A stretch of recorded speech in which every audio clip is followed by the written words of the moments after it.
Graça e paz, amados irmãos e irmãs, membros da Primeira Igreja Batista em Penápolis, aqui no interior de São Paulo. Eu sou o pastor Fernando Fernandes e é com muita alegria que chego até você, meu irmão, minha irmã, e também aos irmãos e irmãs de outras igrejas evangélicas, cristãs, amigos, amigas que nos acompanham agora por este vídeo, pelo nosso canal ou pelo YouTube. É uma bênção chegar até a sua casa e compartilhar a palavra de Deus. E para essa ocasião, eu quero tomar um texto da primeira carta do apóstolo João. Há um tempo atrás eu fiz um vídeo sobre essa carta, mas usando outro capítulo, e eu tenho lido algumas vezes, fazendo de forma alternada a leitura dos textos bíblicos, e eu quero tomar aqui o capítulo 4 da primeira carta de João. Não é o Evangelho. Ele escreveu 3 cartas antes do Apocalipse, então é a primeira carta, lá no finalzinho da Bíblia. Capítulo 4, quero ler os versos de 7 a 9, 7, 8 e 9. A Bíblia diz assim: Amados, amemos uns aos outros, pois o amor procede de Deus. Aquele que ama é nascido de Deus e conhece a Deus. Quem não ama não conhece a Deus, porque Deus é amor. Foi assim que Deus manifestou o seu amor entre nós. Enviou o seu Filho unigênito ao mundo para que pudéssemos viver por meio dele.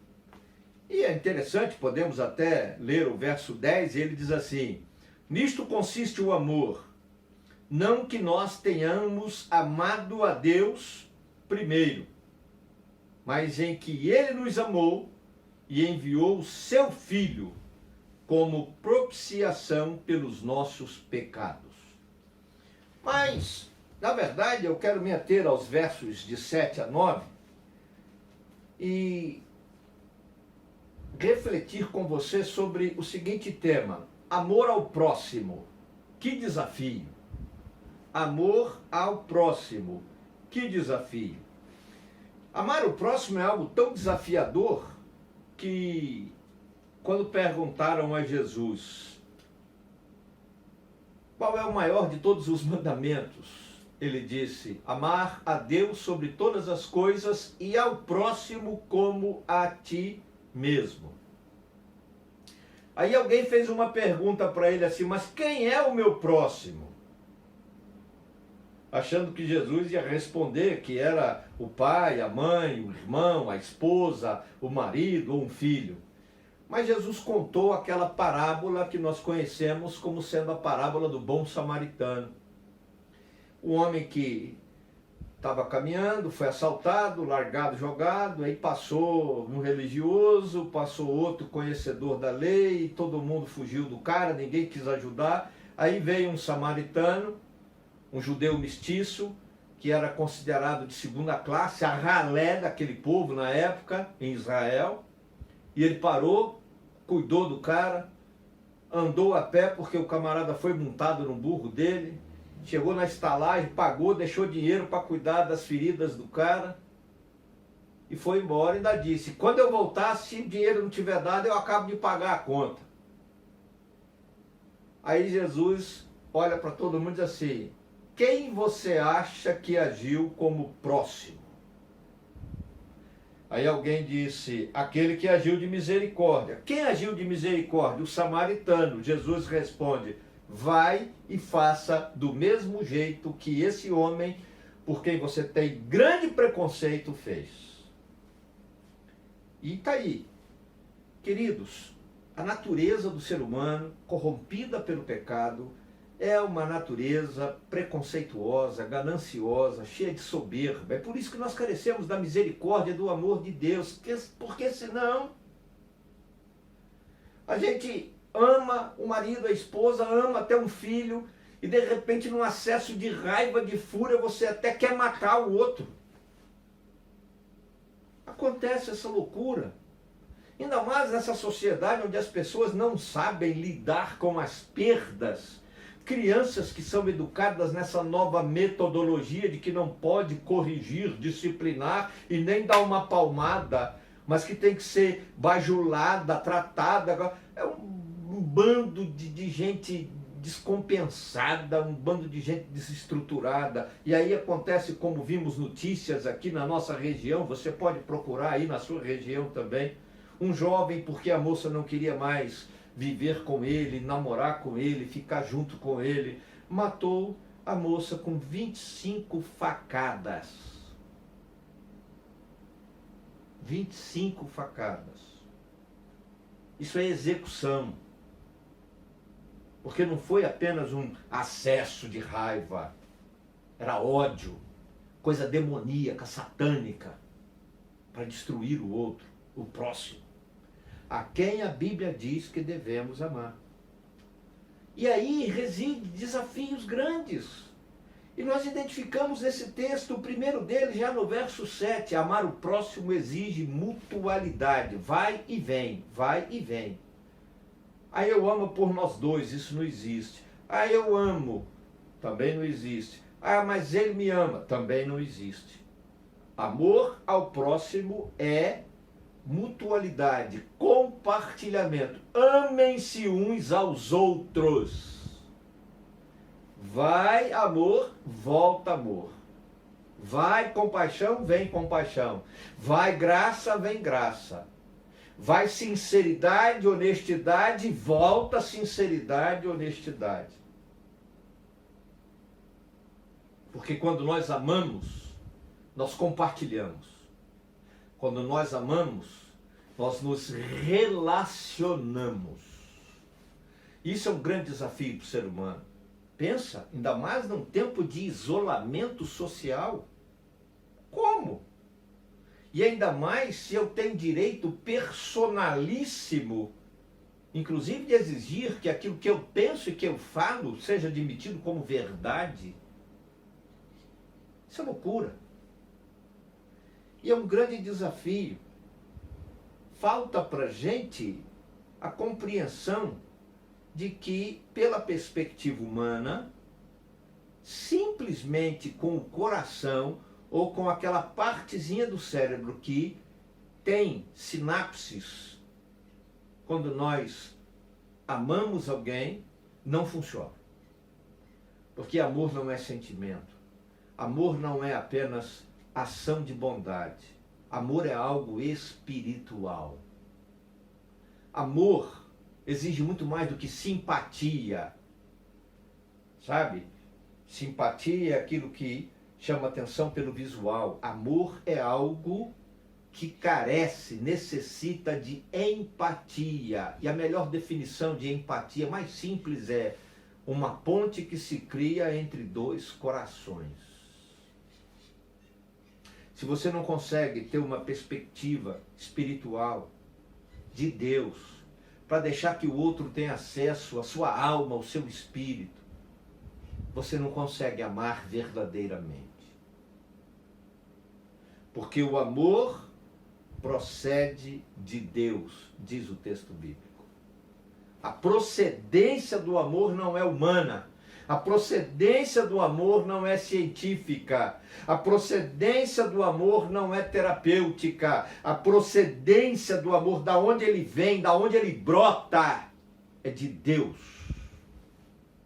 E somente pessoas que creem em Deus, que têm experiência com Deus, que sabem o que é ser amado por Deus, conseguem verdadeira e sinceramente amar o seu próximo.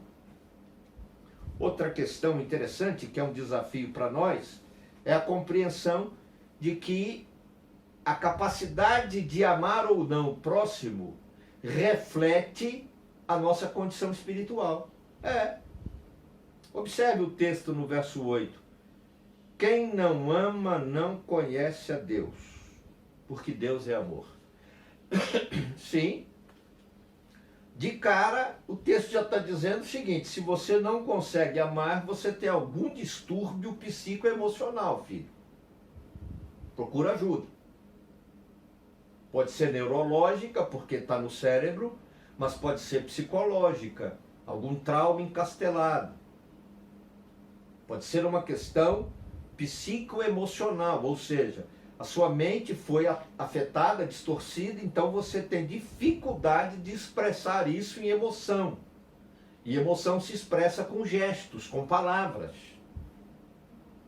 Outra coisa interessante é, de cara também, a ideia de que espiritualidade mequetrefe, e o que é isso? Espiritualidade mequetrefe. Mequetrefe, no dicionário, uma das definições de mequetrefe é algo sem valor, sem importância, algo sem significância, inútil. É. Espiritualidade rasa. Como diz a minha prima Ana Cláudia, quando faz estudos bíblicos, e está fazendo agora em Colossenses, na primeira igreja batista da freguesia, no Rio de Janeiro, ela diz uma espiritualidade de caixinha de promessa. Isso não funciona. Até porque eu nunca li, eu tenho uma caixinha de promessa já há muitos anos, ganhei quando era jovem ainda, ganhei da minha avó Alexandrina, já mãe do meu pai, falecida.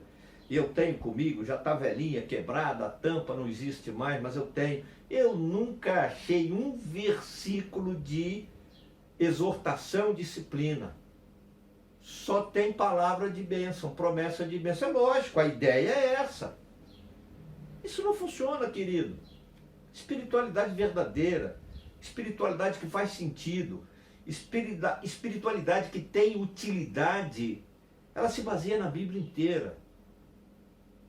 Nos textos históricos, no Pentateuco, nas poesias, nas profecias, nos evangelhos, em Atos, nas cartas de Paulo, e muitas delas são exortativas, nas cartas gerais, e algumas delas têm exortações, chamamento de atenção sério, dizendo para a gente abandonar o pecado, para não sermos como criança na espiritualidade, para nos tornarmos adultos amadurecidos, buscando alcançar a estatura de Jesus Cristo, varão perfeito, para não sermos jogados de um lado para o outro por qualquer vento de doutrina. Nós precisamos perceber que a nossa espiritualidade tem que ser algo profundo, sério. Uma espiritualidade que brota da experiência de fé em Jesus, da nossa comunhão, do nosso conhecimento de Deus, e pela obra e ação do Espírito Santo nos enchendo de poder, da sua plenitude, para nos tornarmos, como diz o apóstolo Paulo, pessoas cada vez mais espirituais, mortificando o homem da carne, voltado para o pecado. E é interessante que João usa, quando diz conhecimento de Deus, não conhece a Deus, ele usa uma palavra que dá a ideia de um conhecimento claro, profundo. Não é algo por cima, é algo que a pessoa tem condições até de discutir, de debater, porque ela estudou aquilo, ela experienciou aquilo, ela vivenciou aquilo. E isso a gente só consegue pela oração, pela leitura bíblica, pela comunhão com Deus, com Jesus, cheios do poder, da plenitude, iluminados, guiados pelo Espírito Santo de Deus. E por fim, uma terceira e última questão levantada é que amar o próximo, para ser amado por ele, exige de nós fé e experiência pessoal com Jesus. Aí eu quero trazer você para o verso 9. E pode juntar o 10. Foi assim que Deus manifestou o seu amor entre nós. Enviou o seu Filho unigênito ao mundo, para que pudéssemos viver por meio dele.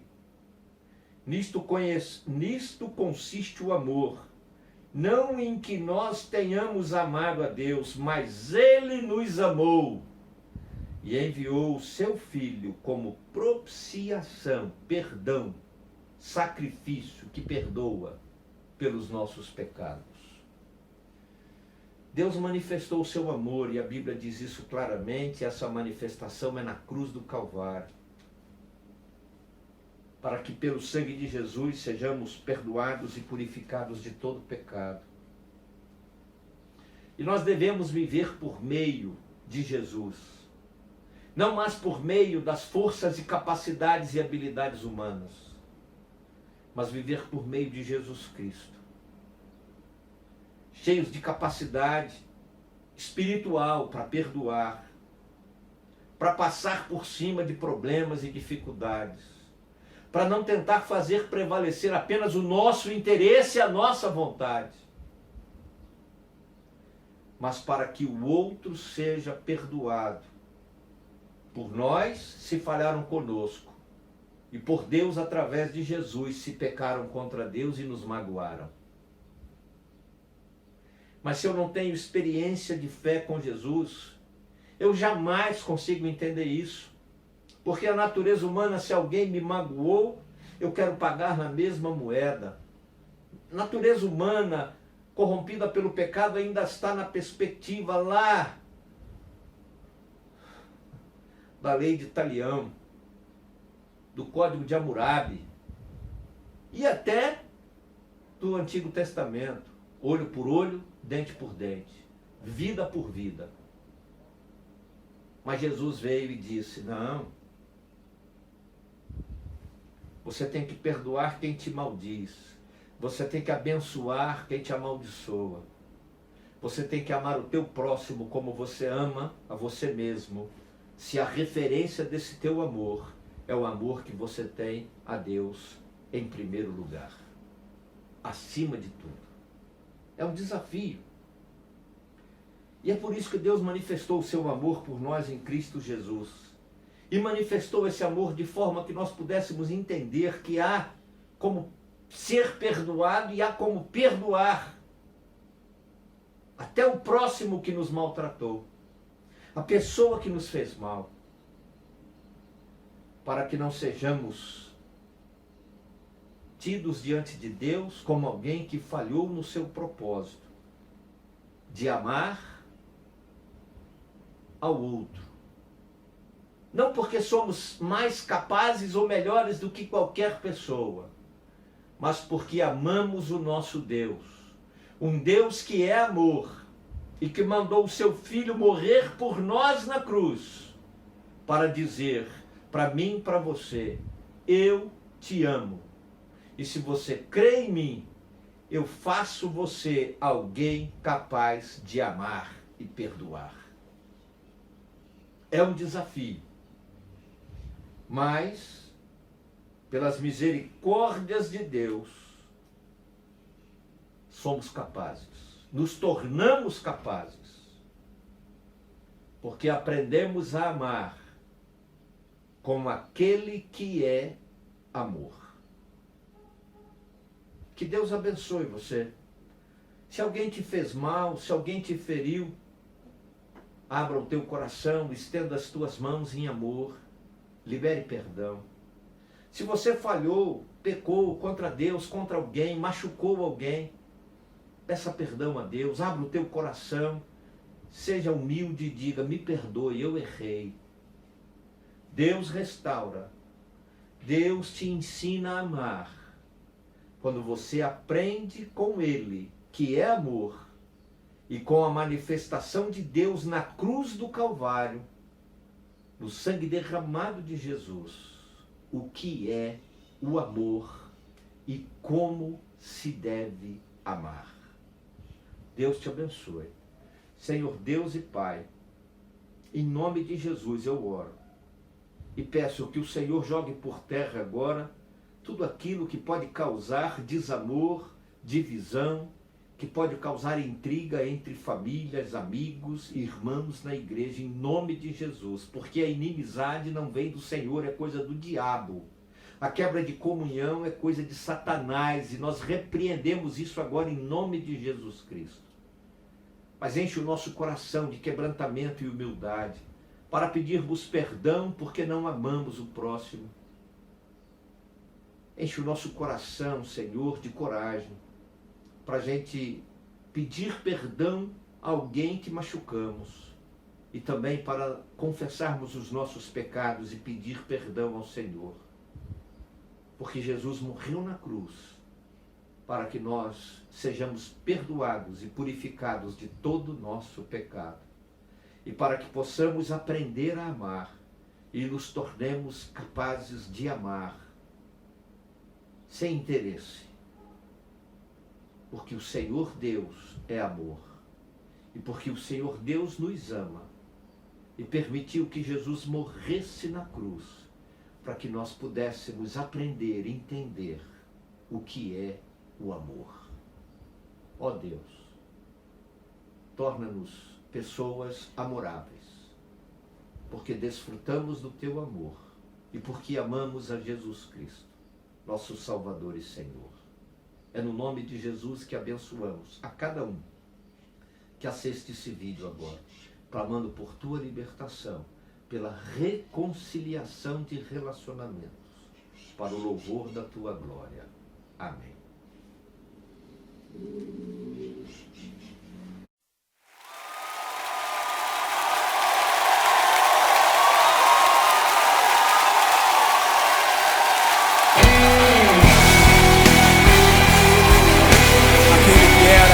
Aquele que há de vir.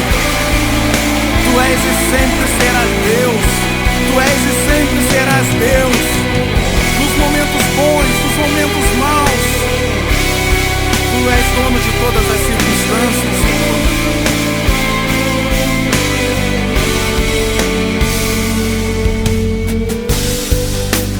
Quando brilha o sol, ou se a chuva vem, quando estou mal, ou então se tudo está bem. Quando dizes sim, quando dizes não, se ouço a tua voz ou não. Quando em silêncio estás,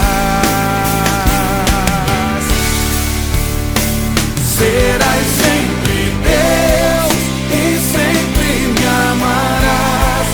Não desampararás, nem desistirás. E ainda que a dor me diga que não, sei que é por amor. Estás me ensinando que sempre és Deus.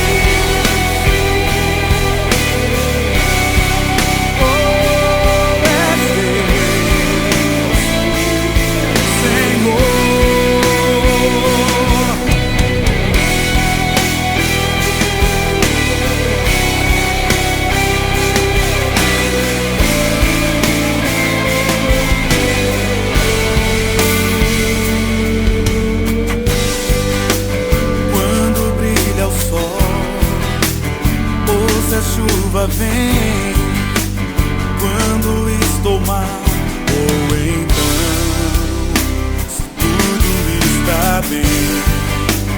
Quando dizes sim, quando dizes não, se ouço a tua voz ou não.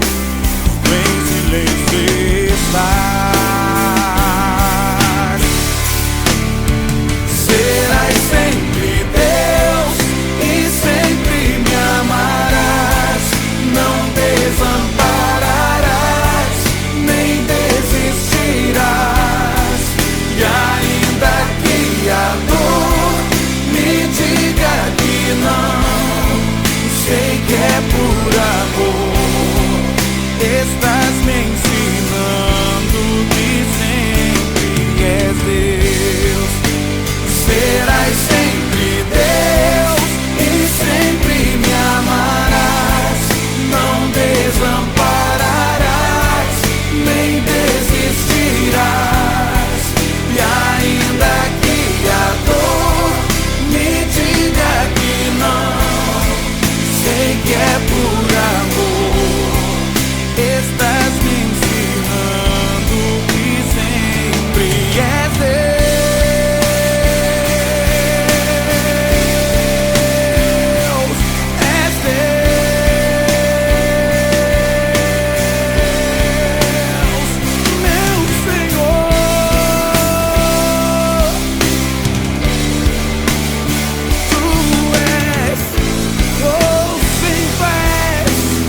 ensinando que sempre és Deus.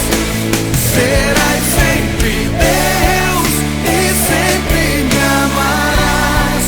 Não desampararás, nem desistirás. E ainda que a dor me diga que não, sei que é por amor. Estás me ensinando que sempre és